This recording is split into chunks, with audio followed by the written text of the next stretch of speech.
I have 3 elite squads, I'll move them in a stack. With the 10-3 leader, now no turning back. I need 2 more MFs to get across the road. I'll chance a -2 and hope I don't get hosed. I'm moving all my guys, I'll move them in a stack. If my mentor saw this, he'd have a heart attack. My opponent shakes his head and chokes on his coffee. No, I'm not a newbie, but it sure seems like it, eh? I'm sure I'll kick myself and catch a lot of flack. I'll probably cry poor if my guys all get cacked. We might get blown away by ignoring all the facts. It's not easy moving out when facing a kill stack. My guys will hopefully survive 20 down 2. I need to get into the woods in Hex G2. If I look hard enough into the rule book, maybe I will find an out before my goose gets cooked. Maybe the dice gods will cut me a little slack. No covers anymore, it's too late to turn back. I see the turns go by, the end is getting close. Desperate times they call for desperate measures, dude.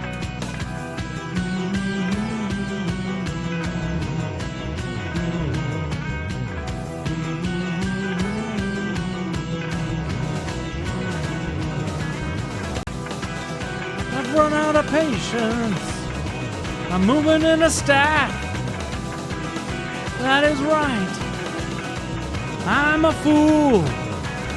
I want to see them run and hopefully not die. Don't want to see them wasted, pasted, blasted in a stack.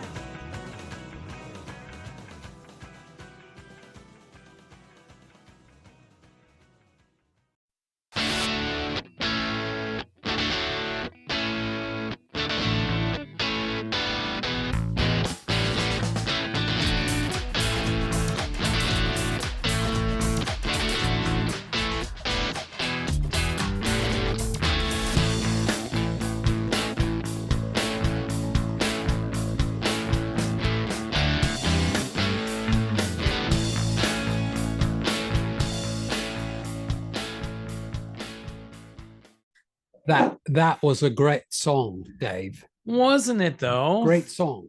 Thank you, Dennis Donovan, for In a Stack. Satirical song. Well performed. Well, the singer needed some work. Was that you? No. I don't know who it was. No. I don't think it was. We don't know. The young to have squad singers. Yeah, no. Well, that was great, man. You know, the Stones are touring. Yeah. They just played Chicago. Yeah, they just played in Chicago. And I didn't look. I know nothing except what I hear, like when I'm sweeping the floor at home. I heard it was a good show. Mick looks great. We should have went. Yeah, like me. They played Soldier Field or something? Yeah, I think it was. Yeah. No. Well, I don't know. Who cares? Yeah. But I was going to say. You're right. Because we better see them, because soon we may not be around. But in actuality, who might not be around sooner than us? Mick. Keith. Don't they have us by 10 years? Early 70s? More than that. More than No, Mick is 80 or just turning 80. Yeah. Oh, he is? Yeah. Oh, come on, because I was playing tennis today with Aaron. You're younger than Paul McCartney. And playing tennis, and this was healing from OT. I think I made it, but it was a little sore. And then my arthritis in my foot. Yeah.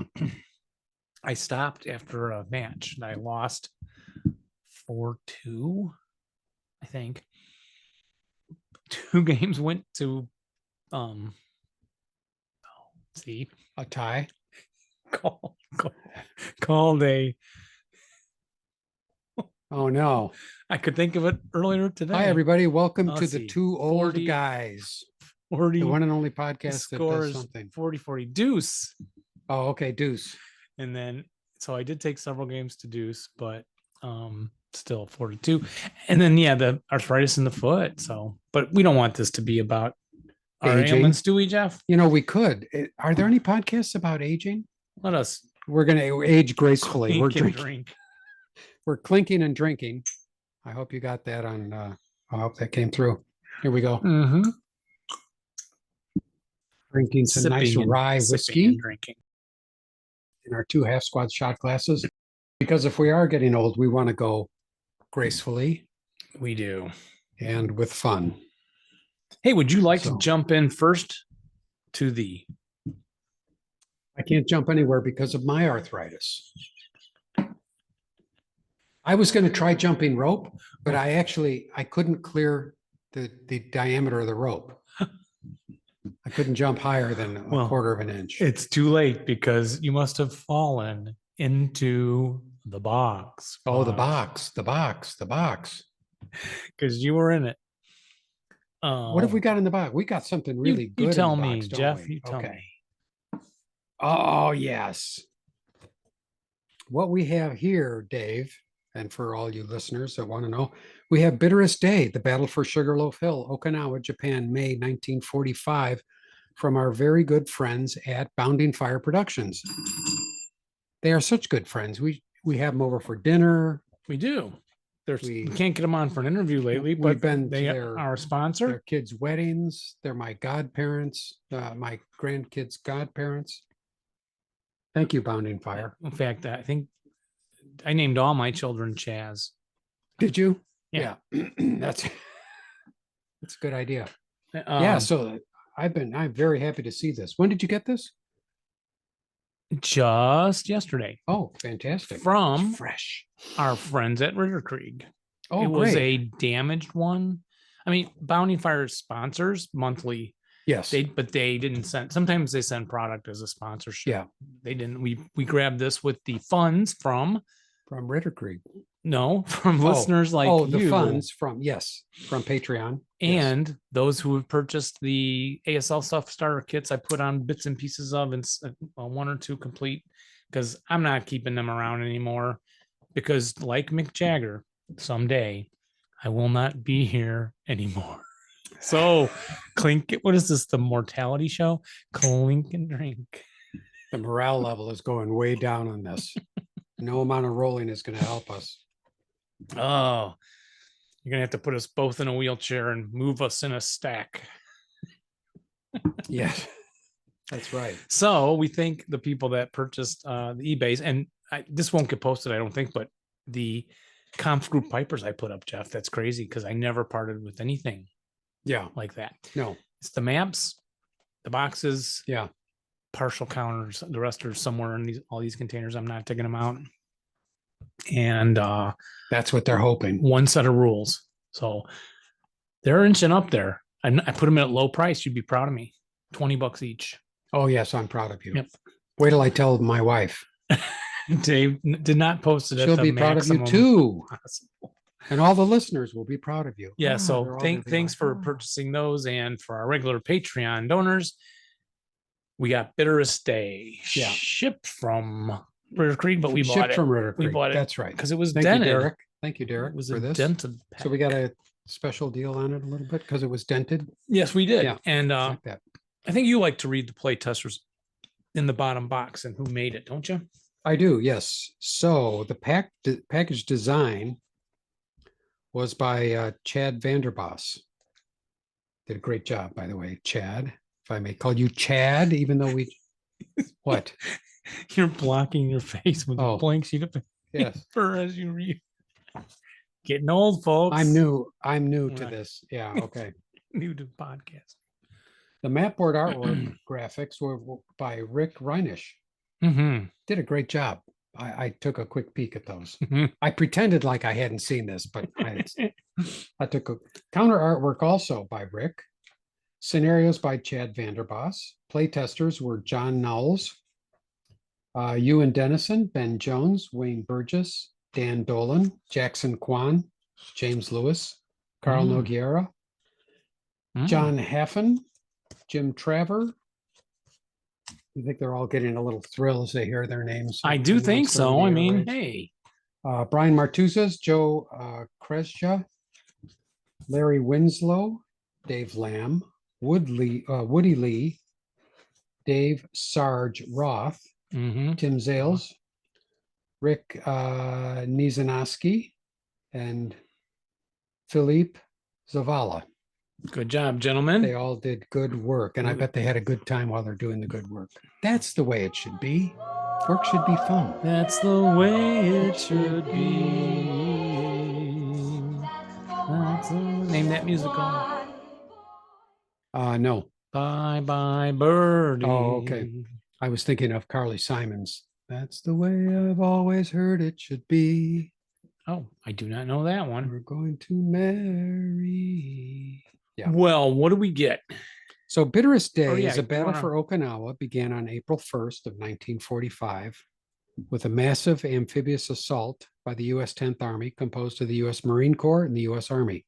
The initial landings faced limited resistance, but as the Americans pushed inland, they encountered fierce Japanese resistance. As the battle, I won't read the whole thing. Yep. I always like it's one of my favorite parts. I was reading the backs of the boxes where they talk about it.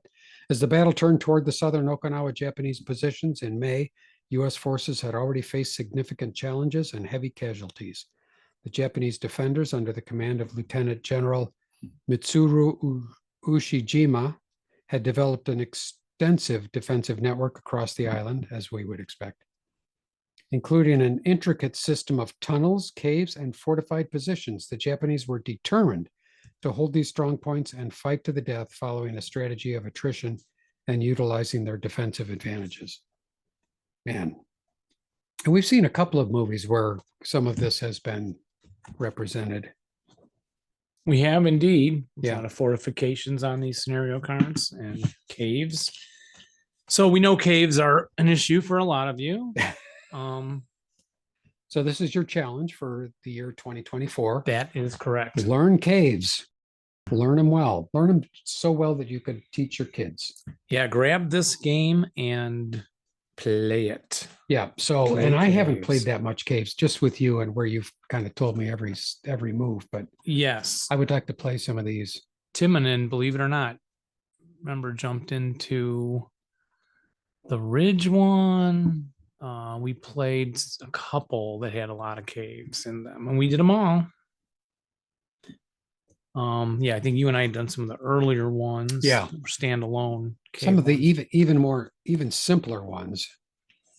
Yeah, so on this island they moved in a previous island. Everyone knows what I'm thinking of, even though I can't think of it. Was it Tarawa? Where they were up on the beach more. There are a lot of islands, so yeah. And then the Japanese at Okinawa learned to stay back. Americans are going to bombard the beach front area. Right. We're just going to wait in the back instead of trying to get them all on the beach. And when they start moving inland, we'll catch them all then. So that was the strategy here.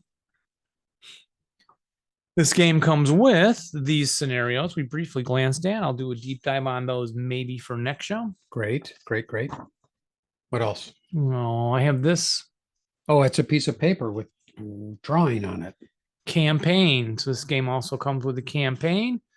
This is your Bitterest Day campaign roster sheet and purchase record on the back side. Always got to have these. And Jeff, you have some of the tag board sheets. Yeah. Well, I've got the American campaign game Force Organizer. Oh yes, that's where you can for laying all your stuff out. Yeah. And there is one for the Americans and one for the Japanese, as you can imagine. Yeah, and then we haven't done campaigns. Now, I would have put these on the same piece of paper to save paper. And then, I would have put the Americans on one side and the Japanese on the other. And And then after I printed 5,000, I would realize my silly mistake. because I guess you're supposed to lay them down and place the Yeah, you place all your counters. counters out there for, yes. Yeah, that's right. Because you and Rich started a campaign gang. Yeah. And then we have the Bitterest Day Cave Complex cloaking display, Yeah. which looks horrendously complicated. I'm sure it's not. No, not at all. Like because most of the stuff, it follows a that logic. what you're seeing is how the cave, I'm assuming, complexes join together on the map. So the blue seems to say the tunnel's accessible. It's a tunnel accessible cave complex, and the green is an accessible cave complex. Mhm. If you put a tunnel in those other areas, so you can move off board in the cave complex, and then you emerge out at the other one. openings, or move to the other complex and come out of its cave openings. Refresh my memory, Dave, because it's been so long. Anything on the back of that one? Are there, no, actually that's blank as well. Are there, how many movement factors does it take to get from one cave complex to another? I think it's the whole movement turn, but I don't know. Yeah, I can't remember. It has been quite a while. Okay. I think it's just the turn. Maybe we'll you just move them over in one whole turn. I'm gonna bet. But they don't have those little scooters that you get in that are on like a rail system you get in. You lay on your back and you kick your feet. No. Oh, that was Escape from Alcatraz. And then they all drowned once we they are got on totally out. separate pages. Yeah, they moved. No, I was thinking about more of the scooter things in Forbidden Planet, where they tried to get from one end of the Krell factory center to the other end, and they had to get in these little monorail. You never saw Forbidden Planet? No. Okay. Although today Aaron showed me a TikTok video from his friend.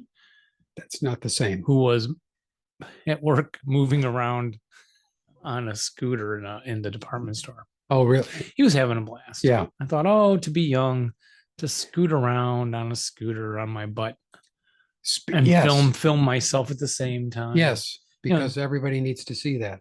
How much fun is that? Speaking of scooters, I'm seeing these more and more, and I don't know anything about them, so you're going to have to forgive me. Kids on scooters, these electric scooters, I guess. They just go zipping down the street. Yeah. Well, today I was on my way to your house, and in my neighborhood, the speed limit is 25 miles an hour, and I like to drive at 25 miles an hour. I don't like to drive at 30 miles an hour. I like to be respectful to my neighbors, and it's about 6 blocks. Well, except the one the stop you sign. Keep flipping off over there. Yeah, except for her. And a kid, I could see a kid behind me coming up in the rear view mirror, not on a scooter, but like on a little electric motorcycle kind of thing. Oh, sitting the down. The kid must have been 5 years old, and he's like pushing me along. He's trying to get around me. He's like 5 in the street. I couldn't believe. I thought, is that a midget? Can I say midget? You can, but we'll have to cut it out. I think it was a kid. It was a kid, and he's like right on my tail. And I thought, I'm going to have to upshift because I drive a manual transmission. I was in 3rd gear. I thought, I'm going to have to punch it, get into 4th gear. This kid's going to run me over. That's typical of how I drive, though. Did you? But the other ones, they stand on the scooters. They stand on them, yeah. And then those two, they go flying. Oh, they go flying. No helmet. No, nothing. And I've never seen one fall. I've never seen a kid survive. Yeah, I've never. No. Do you remember when I was driving home to Elgin? So this is 30 years ago. And I'm trying to pass a lady going down like 19 or 20, whatever, into Elgin to my parents' house. So it was my first year out of college, maybe. Yeah. And I go out to pass. I kind of look, oh, yeah, don't bother. And I go, yeah, that's not worth it. I'm not going to do that. And we get up to the stoplight, and she gets out and starts walking toward me. And so I roll down my window, like, oh, hey, do you need directions? Or like, hey, what's up? So I roll my window down. Yeah, that's how innocent. I didn't do anything wrong. Yeah. And she starts yelling at me for I saw you trying to pass me. And it's a passing zone. And she's yelling at me And people in the gas station on the corner start looking. And then she yells like, my friend works in the police department and I got your number. And I'm like, fine, I didn't do anything. And then she grabs me by the shirt. What? Yes. Did she haul you out through the window? I could have taken her arm and just broken it right there on the I wish you had. That would be a better story. So then I just start rolling the window up. I was like, yeah, I'm sorry. I didn't do anything wrong. I'm sorry. Roll the window up, reverse, and I go into the gas station. And then the light changes. She gets in her car and goes off. And then the guy in there is like, wow, what did you do? And I'm like, I tried to pass her. Like, I looked and I went back. He's like, whoa. I'm like, yeah. So, oh well. I know how this goes, Dave. You've painted yourself pretty good in this picture. Well, this isn't my road rage story. So those days are over. Yeah, but we're talking 30 years ago. Mm-hmm. Like to see how it really went down. No, that's true. But no, it was totally calm. It was totally. Okay. All right. Yes, you do. Anyway. But we digress. Which is almost the name of the podcast. We're just going to work the banter right into the show, I guess. We were going to name this podcast, but we digress. Yes, but instead it's called The Two Half Squads. In a Stack on the Bitterest Day. That's right. What do you think? Oh, that's a good title for the episode. Song and the product. What else do you have? I have some extra charts here. Bitterest Day cave complex stacking capacities. Let me see that. Japanese 320 millimeter spigot mortar OBA process, which is apparently a little different. I haven't had a chance to look at it yet. Spigot mortars, they appeared on the game that Dave and I played that I wish I could think of, but we use them. You roll them out of a cave. Oh. And they fire and they can roll back into the cave. Ah, interesting. Like those things you were talking about, laying on your back and then kicking your feet. Yeah. And to go under the cave complex. It says here the Japanese 320 millimeter spigot mortar OBA represents a late war mortar encountered on Okinawa. The mortar was mounted on short rails and rolled out of the cave to be fired. It was rarely, if ever, used to battery fire, more often fired as a single gun or in pairs. How about that? Yeah, indeed.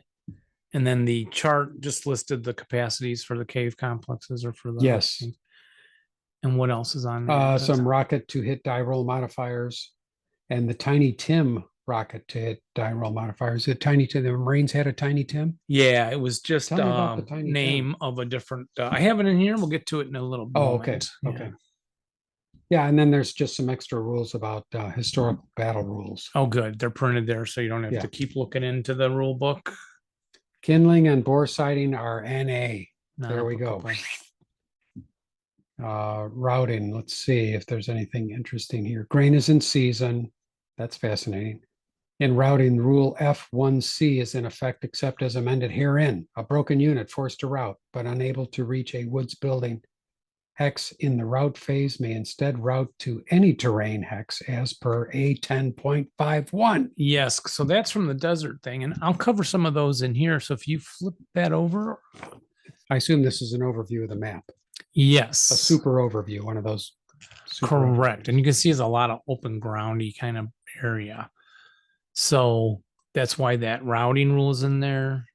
Like it's from the desert. If you remember, chapter F was the desert rules. Yes. Yeah. So you Xerox those off, and then I know you can kind of mark your cave complexes and stuff like that in your fortifications. Nice to have copies of that. Hello, boys and girls. It's terrain time. Terrain time for Bitterest Day, Okinawa. Battle rules, Jeff already mentioned. The grain, also then the ranges on the map, as we'll see the color map in a moment, is -2 up to 4, level 4. The railroad is considered a ground level railroad or an SU railroad, which I forget what that is. As you mentioned, no kindling and bore fighting. Bore sighting. No bore fighting. So if you go out on a nightly campaign like Sir Grummore and Sir Pelennor. Yes. No boar No fighting. boar fighting. Right. Routing you mentioned, and vehicles and vehicle abandonment. You may not put a vehicle up on level 2, greater than or equal to level 2 hex. You may Exception, not put a vehicle. no, And why is that? Does it say- because Oh, okay. I read It's the coming. nope, but it was coming at the end, and I read the footnotes. Oh, I see. They looked at all these photos, battle photos, and never saw a vehicle up on level 2 or higher, unless it was on a road. Okay. Yeah. So they said, So for whatever reason, Yeah. terrain was inappropriate for some reason. Okay. Yeah. Then there's a rule for the OBA. You're tracing it from a hex side during setup that you pick on a friendly board edge. So, and then determining if a cave and its contents are immune to that or to a bombardment, you can trace it from that side. So again, if you're on the back side of a hill, you often can't be hit by naval OBA right. and stuff. Yeah. Okay. Then there are some assault engineers. So Jeff, we'll look at the counters in a little bit. But Yeah. they have again, satchel charge on the counter, which is the same for all the other assault engineers that have been produced now. Some are from MMP and some we've seen before here from Bounding Fire and I think other companies, but hidden Japanese fortification E1.16 is in effect for the Japanese fortification set up in concealment terrain, and that includes crags here during non-night scenarios. So that's where you don't have to reveal it until like you use the TEM or something, and so it's more hidden. Okay. That's from the night rules E1.16. And Japanese can be concealed in any terrain type, regardless of line of sight to an American unit at the setup. I like that better. More concealment. Yeah. There's the special brush debris. Brush debris is inherent terrain, and it's concealment terrain. It has a TEM of +1 and a half level line of sight hindrance through the entire hex. You don't make it by burning something. Well, it represents a variety of terrain. Okay. Yes. And often kindling just, is NA but anyways. mostly blown up kind of natural stuff. Okay. Yeah. Has the green swatches and brown swatches together. Okay. Like scratch So marks. that's like, I'm going to take B5. There's a little clump of them here. Yeah. For those people that B6. are driving, you could pull over. Oh, yeah. So, That appears darker. Yep. And Yeah. up on the hill. it's a little green, a little brown. Top of the hill. Yeah. Mhm. Now, what is this called? Burnt out? Brush debris. Brush debris. Brush debris. Hello, I'm brush debris. And the movement factors is 2. Only a fully tracked AFV can enter that, and it's cost a quarter of your move, rounded up, and check for bog at a +1. So it's similar to a lot of the other debris stuff Yeah. in other games. Then we have this interesting, Jeff, you'll see those jaggedy lines on those hill crests. I do see jaggedy lines on the hill crest at a number of different levels. That I've never seen that before. Yeah, me neither. So there's a set here Yeah. for people that are looking. So all along yes, as Dave said, along the crest of hills, you see these dark. So what are those? Those broken hillsides. Okay. So those are rough broken hill crest lines. It's more difficult to go through, but it's not a climbing situation. So it's not solid like the cliff edges. Right. So it's not a cliff. Nope. It's still a crest line, but For- higher difficulty in getting up there. Yeah. The deal here is that a broken hillside's a +1 TEM. So you can kind of lay. So you can hide in these little crags or Yeah. I like that. And then Yeah. broken hillside TEM is not cumulative with other positive TEM Okay. in the same hex, and then they negate open ground and interdiction. And the infantry pay 1 extra movement factor to go through it. So normally you're going up a level. Looks like a lot of those are open ground. So 1 double to 2, add 1 for the broken hex side if you're using that hex side. So do you suppose it's like if you're going from one broken hill Oh, you'd go down to another one? Is Oh, it like going from, do you think it's like going from No. one foxhole to another? no, they're just going to call that as you're in the open ground moving. You can't be in the +1 cover. Okay. It's just when you're Yeah. going over Okay. in the Yep. movement phase. Yeah. That broken hillside hex are considered concealment terrain for infantry, dummy stacks, fortifications, entrenchments, and emplaced guns. So the hex itself also counts as a broken hex. Yeah, there are a variety of hills there. Are they labeled with names? In yellow? Let's see. Yes, there's Queen Hill. I do see some names on here. Hill 1, Sugar Loaf Hill, right here, kind of in the center of the map. Hmm. I don't have enough hands. Mm-hmm. There's Sugar Loaf Hill.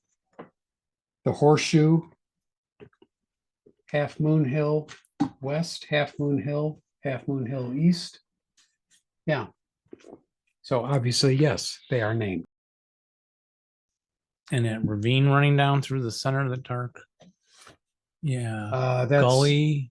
that's a Oh, that's a the railroad. Yeah, Yeah. that's the yeah, down low railroad. Yes. Also on that map, there's notes about fortifications can exist in the brush debris location. Yes, you can't clear a brush debris. It has its own sighting task. Check a +1. Crag is on the map. It's normal, except it's concealment and ambush terrain for all purposes. Okay. So I guess normal crag is not. There's some fortification rules. Japanese pillbox or cave may set up in a crag hex. 5/8 inch ordnance may also set up in a pillbox or cave within the crag. However, the gun may never be moved during the course of a scenario if you choose to go there. Exception, if the gun is located within a cave, it may be moved, manhandled to an accessible cave complex. Vehicles may not enter across the hex side that has a broken hillside, by the way. And then fortifications in the broken hillside hex are assumed to be at the higher level of that hex. There's a brief section on the caves and cave complexes, which I didn't look at specifically. Mhm. And then that's page 1 and page 2. That's it. I think one of their goals was to not have a whole lot of new rules, and they succeeded pretty well at that. Thank goodness. And then it's into the campaign game rules. So they read pretty standard. The definitions, about abandoning vehicles, bore sighting bombardments, hips, the areas, the stuff we don't do much, Jeff, right? The campaign is Sugar Loaf.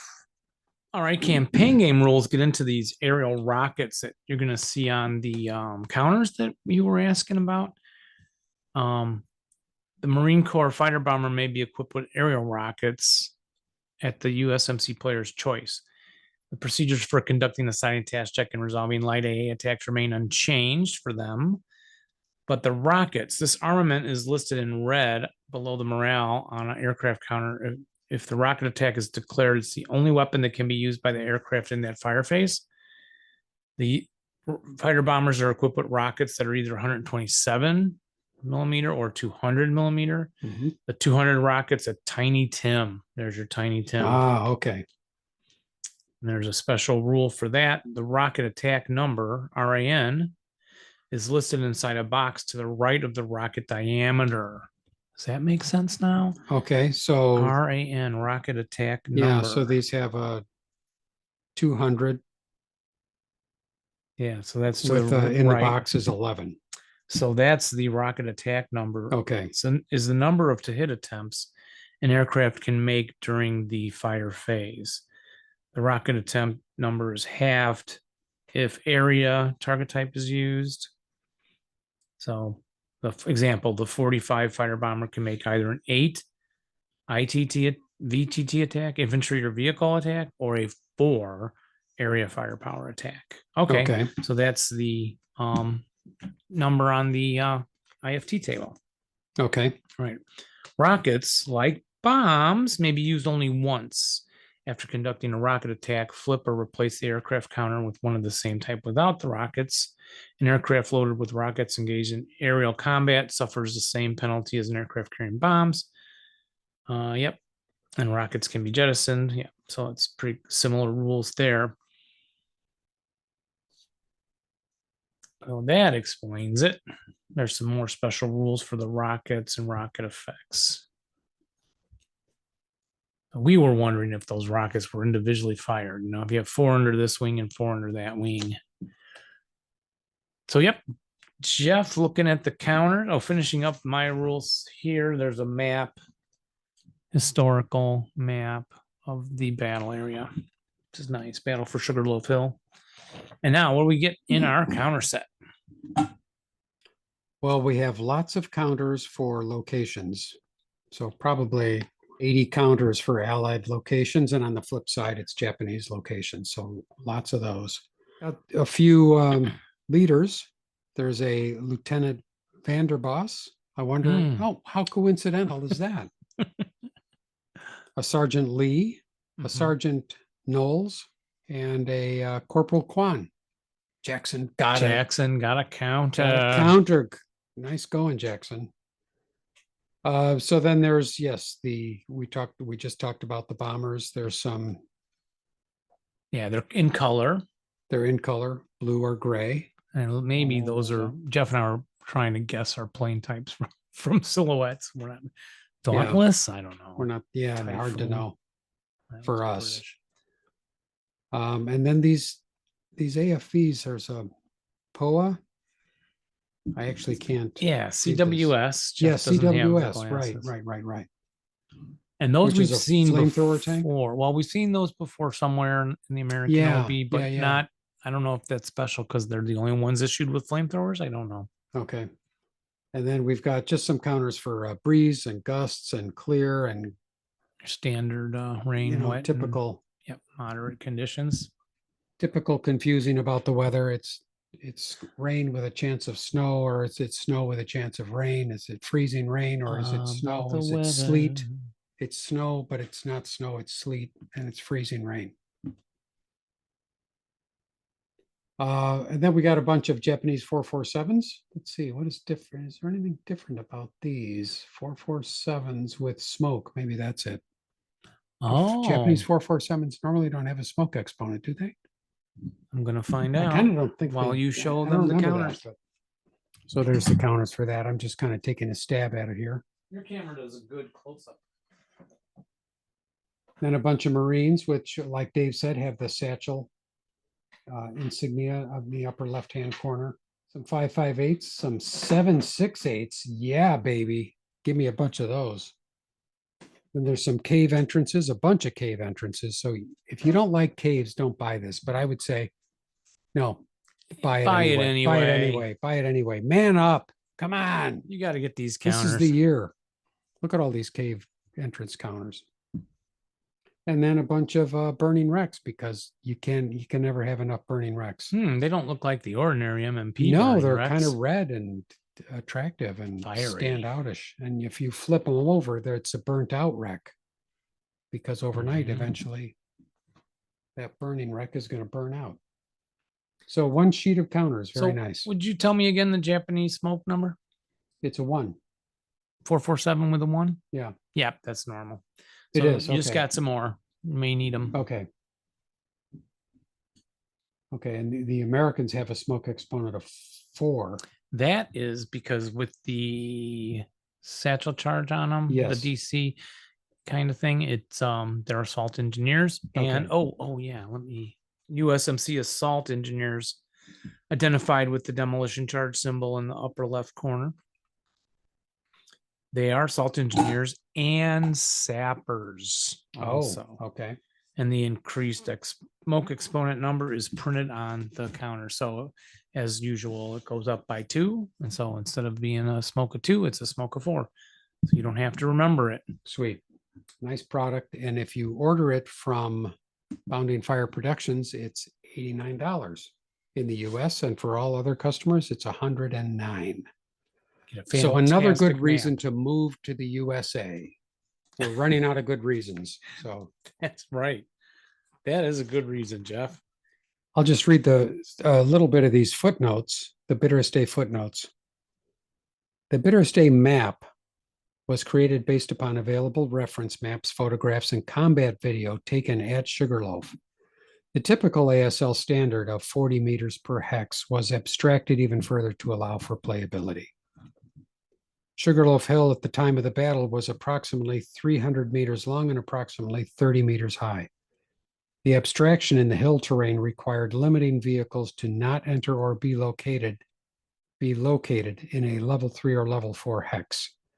Research found no instances of vehicles directly on top of Sugarloaf Hill or Half Moon Hills. Some interesting observations were made when reviewing photographs and matching them via terrain association from the topographical maps. Reversed images of Sugarloaf Hill in Hallis's book and improper labeling of a photograph in Nichols and Shaw's book concerning the Half Moon Hill where some of these issues happened. The Bitterest Day scenarios and rules may reference the hill's names that were used by the Marines to identify the key terrain features. There is some confusion in hill names among the various sources.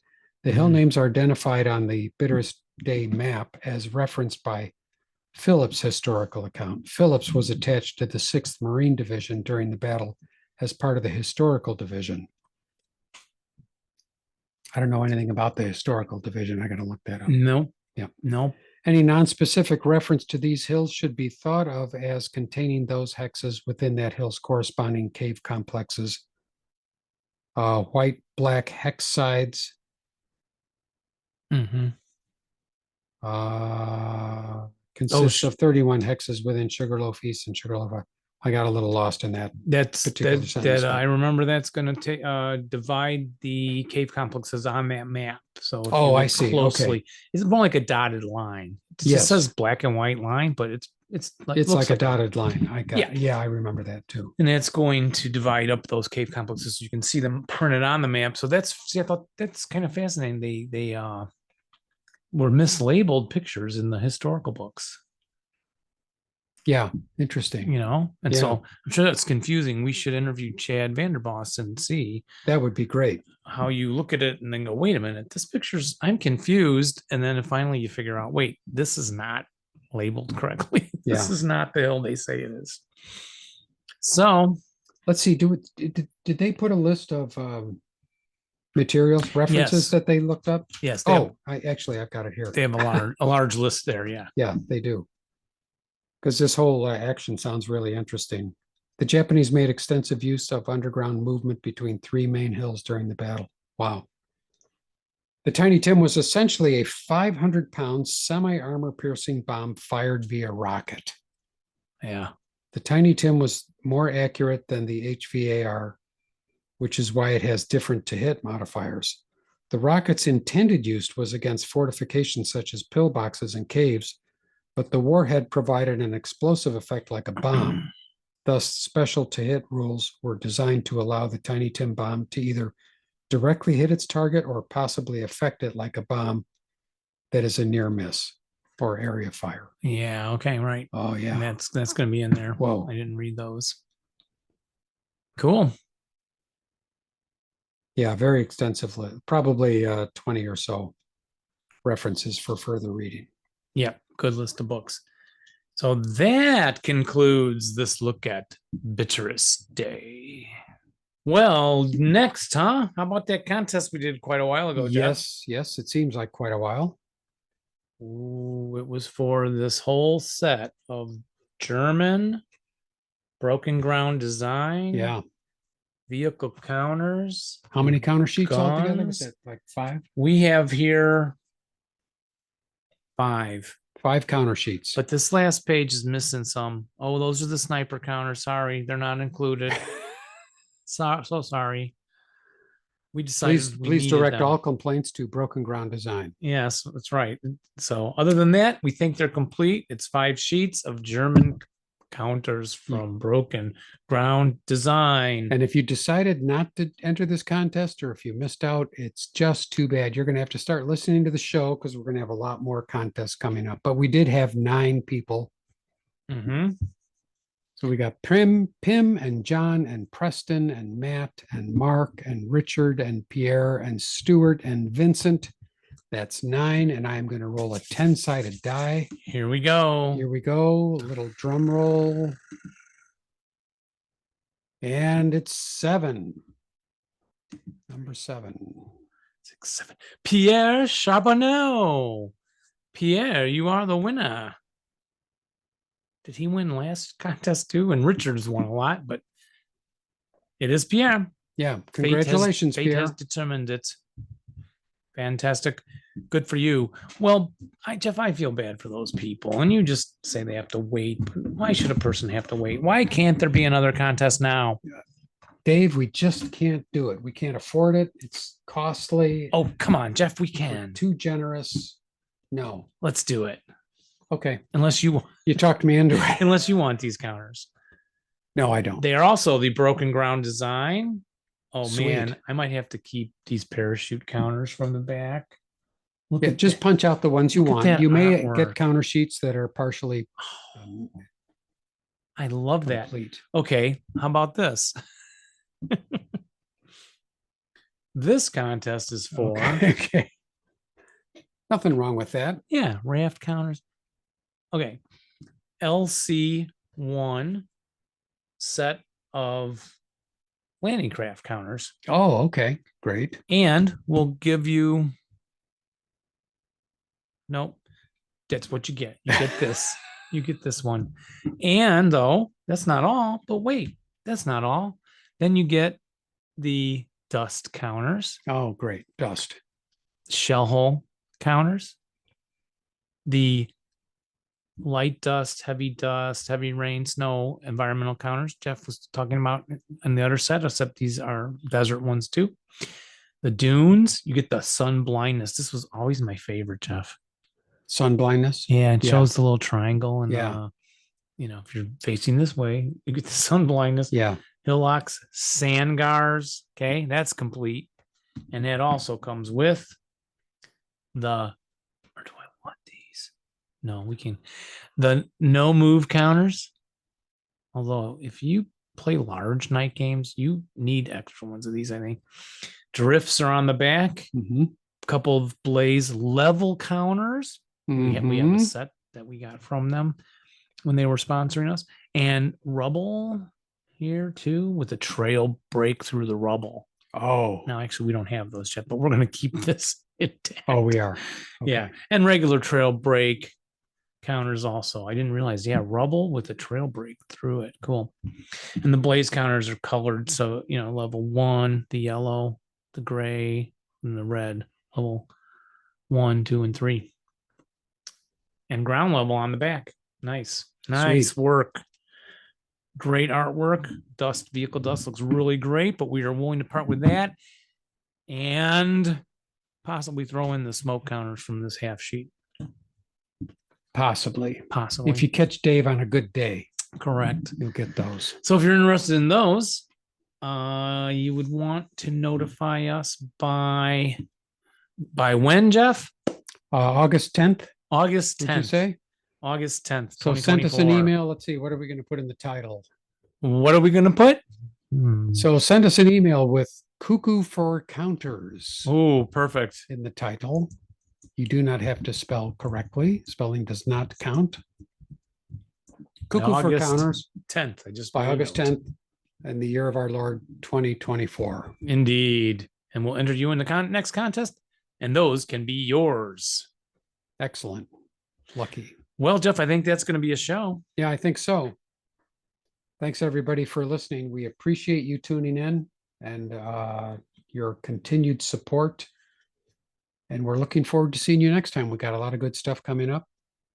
But in the meantime, Remember want you to all- not move in a stack, that's right. especially on the bitterest day. That's right. But remember to roll low, And rally well, but but not when you're playing us. us. Bye-bye, everyone. Bye, everybody.